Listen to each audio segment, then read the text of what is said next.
UKM kita itu jumlahnya kurang lebih sekitar 109.000. 109.000? Iya. Kalau saya disuruh milih, dua-duanya saya pilih. Oh iya. Iya, jadi pegawai tapi juga jadi bos. Cakep. Iya, anak muda harus gitu lah. Semua gitu. kan gitu kan. Yang tua saja bisa, masa yang muda nggak bisa? Cakep, jangan kalah dong. Banyak sekali yang kena rentenir. Oke. Kemudian ini kegiatan ini adalah take over.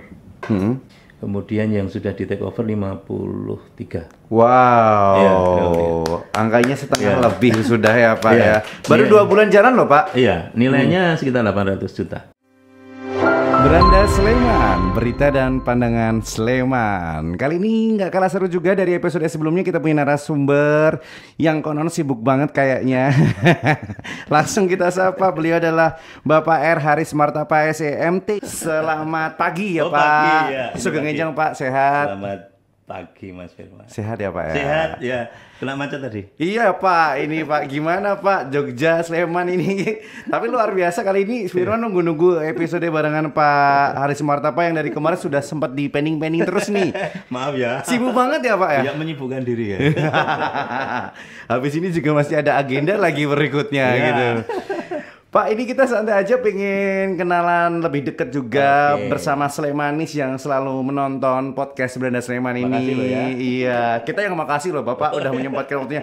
Ini pagi-pagi banget Slemanis, ya kan? Ya. Oke, kali ini pertanyaannya adalah yang pertama, sudah berapa lama nih Bapak bekerja di tentunya Dinas Koperasi dan UKM Sleman ini? Oke, di Dinas Koperasi UKM belum lama sih, baru 2 tahun. Baru 2 tahun Desember ini. Tapi kalau menjadi ASN udah berapa lama Pak? Hampir 30 tahun. Wah, KPR rumah selesai. Udah lah. Ya kan Pak, 30 tahun lama banget ya Pak ya. Iya, tapi Ini nggak kerasa ya? Iya. Rasanya masih muda terus. Wah. Iya, nggak kalah sama Mas Firman. Asik. Tapi Bapak emang ini ya semangat muda gitu ya Pak. Euforia Harus itu gitu. tersalurkan gitu loh. Iya, bener, iya. Apalagi pagi-pagi gini bangun jam berapa Pak biasanya Pak? Biasanya saya jam 3, setengah 4 lah. Wah, itu mah saya baru tidur ya kan. Saya tidur juga malam loh. Oh iya Pak. Iya, Jam paling- berapa? Kalau tidur itu ya 3 jam gitu-gitu sudah cukup. Buset. Udah Tapi cukup. tetap ini ya Pak. Alhamdulillah. Ini untuk Sleman pastinya. Tepuk tangan dulu dong. Pak, ini pasti kita juga pengen tahu, katanya ada kabar-kabar apa nih Pak dari Dinas Koperasi dan UKM Kabupaten Sleman nih? Oh iya. Banyak sih kabarnya. Waduh. Mulai dari yang mana? Mau dari semuanya diceritain nggak apa-apa Pak? Iya. Dari yang paling wow, Iya. wow gitu. Ya, kalau kita berbicara kaitan dengan koperasi UKM gitu ya. Wah, ini deretannya panjang sekali nih. UKM kita itu jumlahnya kurang lebih sekitar 109.000. 109.000. Iya. Koperasi kita ada sekitar 420 koperasi, tapi anggotanya kurang lebih sekitar 230.000. Wow, ini serapannya banyak banget ya Pak ya? Iya. Meningkat terus dari tahun ke tahun? Meningkat terus. Apalagi ini setelah pandemi kemarin. Sebelum pandemi itu UMKM kita ada di 60.000. Kemudian setelah pandemi 90.000, saat ini 109.000. Artinya pergerakan orang untuk berusaha, Meningkat. berwirausaha, Iya. ya, menjadi bos. Wirausaha itu kan bos. Meningkat. Itu meningkat terus. Berarti banyak banget nih Slemanis yang pengen jadi bos ya. Oh, iya. Ikut seneng loh Pak. Iya kan Pak? Oke. Karena kan kita kan gini, hidup ini ketika mencari sesuap nasi, Ya. ya, itu hanya dua pilihan. Apa Pak? Mau menjadi pegawai atau menjadi bos. Betul. Pilih aja salah satu. Dan Slemanis banyak banget ini Oh, meningkat iya. 2 tahun Oke. terakhir nih ya Pak ya. Iya. Kalau saya disuruh milih, dua-duanya saya pilih. Oh iya iya. Iya, jadi pegawai tapi juga jadi Bos. Cakep. Iya, anak muda harus gitu lah. Semua Gitu. gitu kan. Yang tua saja bisa, masa yang muda nggak bisa? Cakep, jangan kalah dong. Kalau gitu pemberdayaan apa yang dilakukan untuk para pemuda-pemuda nih? Kata Bapak kan pemuda jangan ini kalah gitu. Iya. Ada apa Pak yang dilakukan? Yang pertama, kalau saya ya, anak muda itu mindsetnya. Mindsetnya itu adalah kita harus welcome segala sesuatu yang sifatnya positif. Oke. Kan itu kan? Ya. Nah, kemudian ketika kita kepingin menentukan untuk bagaimana sih saya ke depan itu untuk untuk bisa hidup kan itu ya. itu memang harus satu memang secara formal Ya. wajib tuh. Sekolah itu ya sebaik-baiknya, Setinggi-tingginya. setinggi-tingginya, kemudian kualitas juga sebagus-bagusnya. Pasti. Itu kan. Tetapi jangan kemudian meninggalkan yang kedua. Apa tuh Pak? Ya, jiwa kewirausahaan itu harus dibangun sedini mungkin. Sedini mungkin. Oh iya, sedini mungkin. Karena biasanya ketika kita itu sudah sudah lulus kuliah, baru terfikirkan saya pengen berusaha. Wah. Kenapa gitu ya Pak ya? Tapi Firman juga gitu Pak. Iya. Baru lulus baru pengen berwirausaha. Kenapa nggak dari dulu gitu ya Pak? Iya. Benar. Maka saya didik anak-anak saya itu sejak awal, sejak SD sudah saya didik. Ya kan? Harus berprestasi, tapi juga bisa jualan. Gitu. Tapi itu gimana ceritanya Pak? 2 tahun ini angka kesadaran masyarakat untuk berwirausaha menjadi semakin meningkat. Gini, Yogyakarta khususnya Sleman itu memang agak spesifik. Ketika kemarin selama pandemi itu Yogyakarta termasuk angka inflasinya paling kecil, 3 paling kecil se-Indonesia.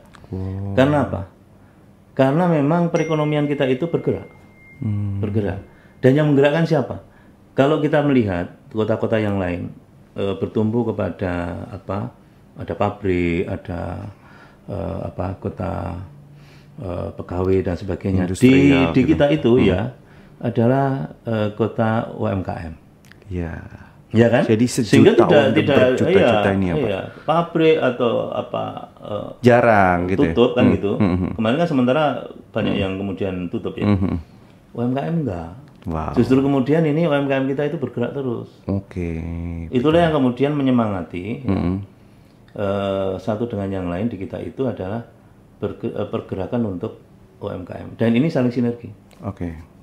Gitu. Jadi ini ya triggernya dari pandemi tadi ya Pak ya, di mana UMKM jadi semakin meningkat sampai sekarang. Iya, dan anak muda dari sekian banyak itu jumlahnya luar biasa Mas. Yang bergerak di UMKM khususnya yang jasa, khususnya di jasa.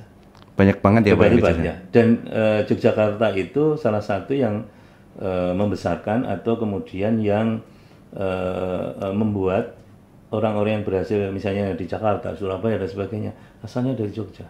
Oh, gitu ya. UMKM kita yang anak-anak muda itu, terutama yang jasa itu kemudian nanti menyebar kemana-mana. Ngobrol kayak gini jadi pengen berwirausaha beneran Pak. Iya, saya Pak. Iya. Jadi makin iyalah. Karena terlalu santai nih ngobrol sama Pak Aris ya kan. Pak, tapi kalau semakin pesat berkembangnya koperasi dan juga UMKM tadi, langkah atau upaya apa yang dilakukan dari Bapak untuk mungkin yang ilegal atau mungkin yang tidak terdaftar, lalu kan takutnya kita menghindari resiko-risiko yang tidak kita inginkan. Oke. Ini ada satu hal yang menarik perhatian saya. Kebetulan kemarin kami ditugaskan untuk Diklat BIM ya, PKM. Nah, salah satu proper saya atau proyek perubahan itu adalah saya membidik gini, melihat teman-teman UMKM. Terutama yang ada di pasar. Jadi pedagang pasar itu termasuk UMKM. Oke.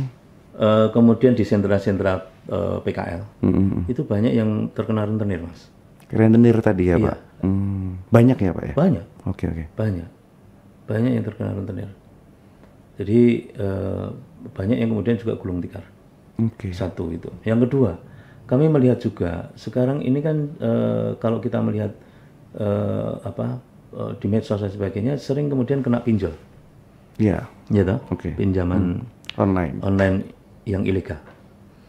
Nah, salah satu yang kemudian menjadi objek subjek itu koperasi. Jadi rentenir-rentenir itu mengaku sebagai koperasi dengan suku bunga yang tinggi.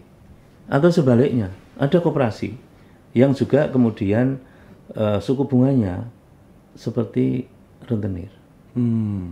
Dan ini menambah carut marut dari UMKM kita, terutama yang ada di pasar itu menikmati itu, lari ke sana itu. Nah, makanya kemudian kami membuat judul yang memang rotok serem sedikit itu. Apa tuh, Pak? Jadi, takut saya nih. Iya, gerebek koperasi ilegal. Cakep. Gerebek koperasi ilegal. Iya. Sejak kapan, Pak? Ini baru 2 bulan yang lalu. Oke. Baru 2 bulan yang lalu. Jadi kita menyisir gitu ya. Kami pilot proyek di 4 lokasi. Ada di Pasar Prambanan, kemudian Pasar Gentan, Tempel, kemudian Kebon Agung yang di Minggir, sana perbatasan dengan Kulon Progo. Oke. Nah itu kami jadikan pilot proyek. Ternyata setelah kita berikan sosialisasi dan sebagainya, banyak sekali yang kena rentenir. Oke. Kemudian kegiatan ini adalah take over dari pedagang yang terkena rentenir. Kemudian kita alihkan ke koperasi-koperasi, ke BUKP, ke Bank Sleman, dan sebagainya.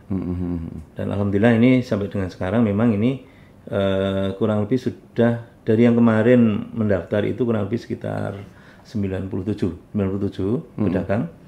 Kemudian yang sudah di take over 53. Wow, ya, angkanya setengah lebih sudah ya Pak ya. Baru 2 bulan jalan loh Pak. Iya, nilainya sekitar 800 juta. Wow.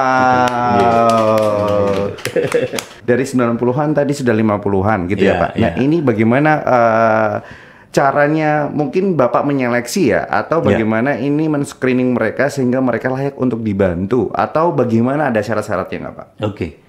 Memang gini, jadi ini kan harus kita kerja ini adalah tidak kerja sendiri, jadi harus saling mutualisme.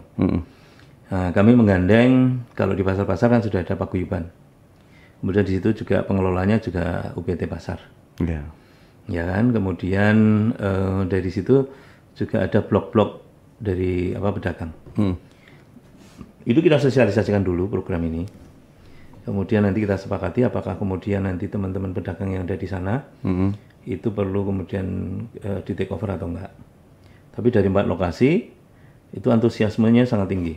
Semuanya itu? Ya, termasuk kan di pasar juga ada musola, ada masjid.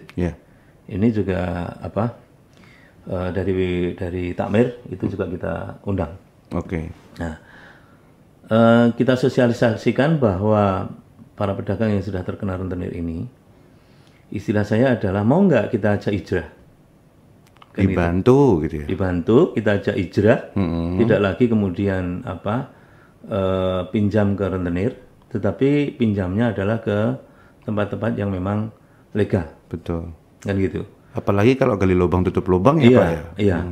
Nah, ketika menikah kita sosialisasi sudah mau, kemudian kita sosialisasi juga kepada teman-teman yang sekiranya kena rentenir. Nah, data itu kan ada di teman-teman paguyuban ya.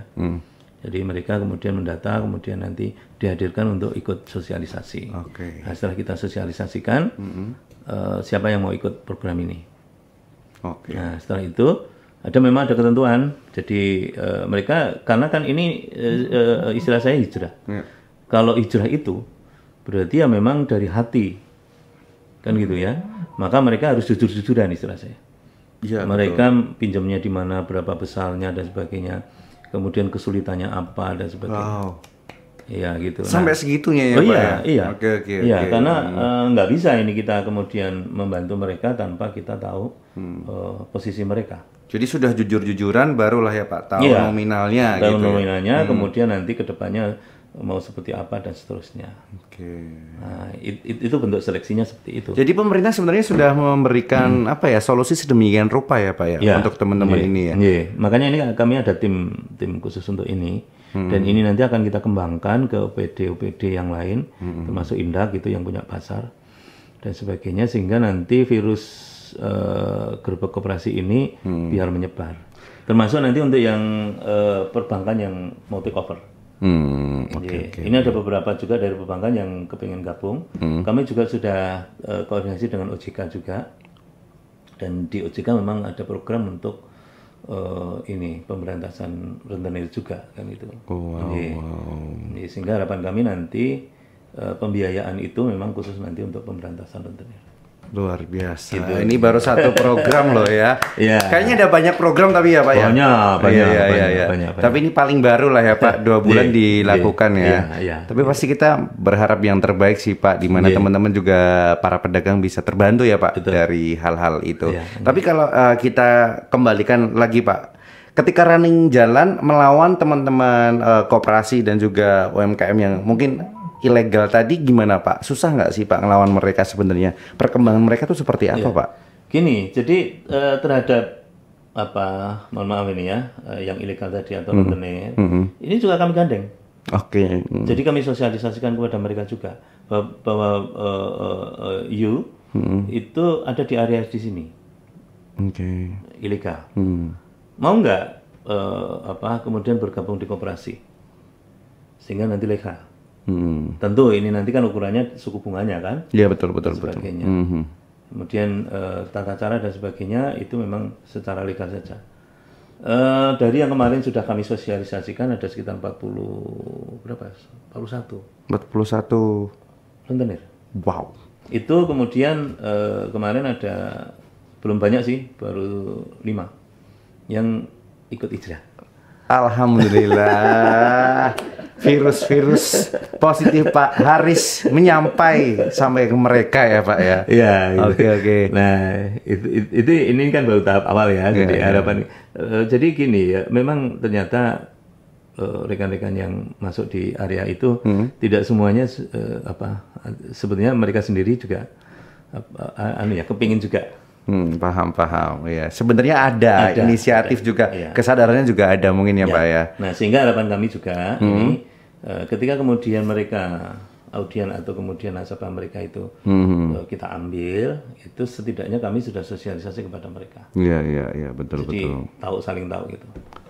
Oke, ini 2 bulan sudah berjalan dan mempunyai output yang luar biasa gitu ya. Respon dari masyarakat yang menerima bantuan ini Pak mungkin dialihkan, di cover gitu gimana? Sekarang Pak 2 bulan ini teman-teman bantuan teman-teman memang itu akhirnya mereka dari mulut ke mulut itu mulai ini kelihatannya nanti teman tim kami itu agak kewalahan juga karena minta untuk yang lain-lain untuk segera di take over. Hanya memang screeningnya itu yang memang agak memerlukan waktu. Butuh proses ya Pak. Proses karena memang kami juga tidak bisa melayani yang memang benar-benar sudah kronis. Oke. Dan itu kan. Iya. Nah, yang ini nanti ada program yang lain lanjutan. Jadi yang kronis itu kalau dari keluarga yang miskin kami kerjasama dengan Basnas. Nah, sehingga nanti untuk menutup utang mereka yang dari keluarga miskin, sebagian nanti Basnas yang akan membantu, free, dan itu.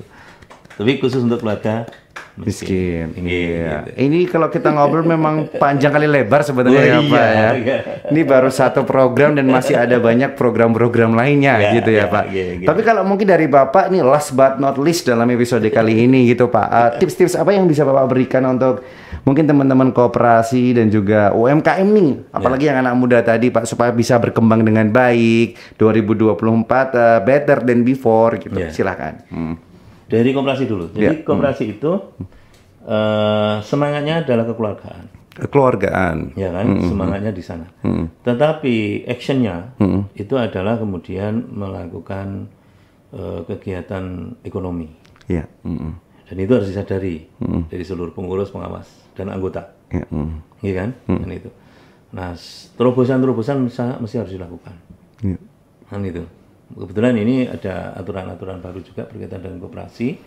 Nah, harapan saya sih itu nanti teman-teman yang ada di koperasi itu melajunya jalurnya itu. Gitu. Nah, kalau untuk yang UMKM, terutama teman-teman muda, saatnya untuk memulai. Sebetulnya hal yang sulit untuk memulai berusaha. Langkah pertama. Apa tuh Pak? Ya, langkah pertama itu adalah kita mesti harus menemukan core bisnis. Core bisnis kita itu mau apa? Nah, jasa gitu ya Pak ya? Biasanya jasa. Nah, biasanya kemudian kebingungan di situ. Jasa apa? Coba digali dari kita punya hobi apa? Misalnya kan gitu kan? Kemudian yang kedua, tren apa? Kemudian yang ketiga, itu adalah usaha khusus apa yang kemudian bisa dikembangkan. Kan gitu kan? Nah, setelah ketemu itu, langkah selanjutnya adalah ini yang paling sulit. Apa Pak?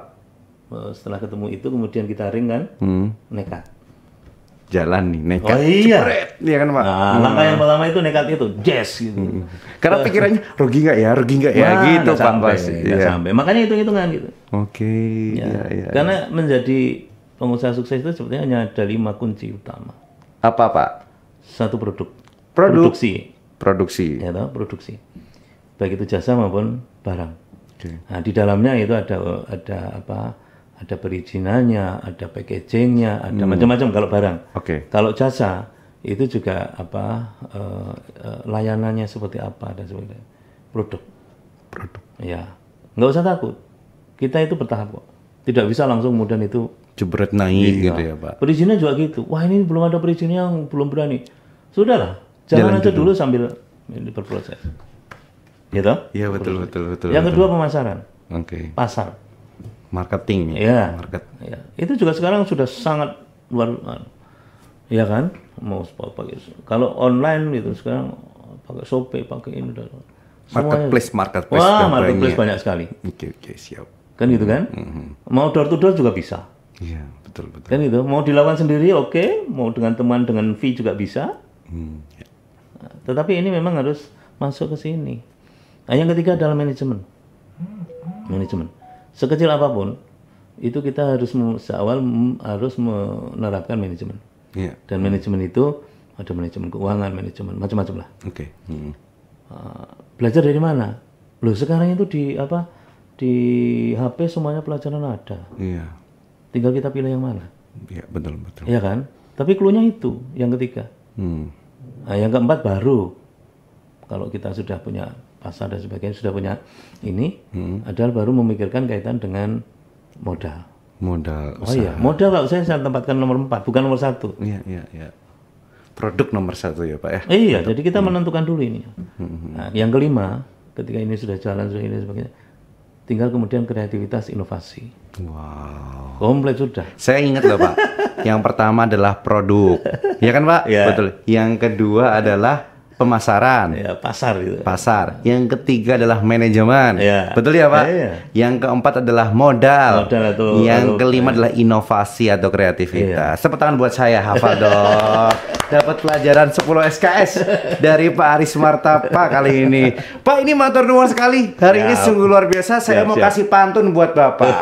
Jalan-jalan ke Surabaya. Top tenan emang Pak Haris Martapa. Pak, semoga kita bisa ketemu lagi nanti di lain kesempatan, next episode. Bapak sehat terus, programnya juga sukses selalu. Baik begitu, Slemanis. Terima kasih yang sudah menyaksikan podcast episode yang luar biasa kali ini. Tetap nantikan lagi di episode berikutnya di Beranda Sleman, Berita dan Pandangan Sleman.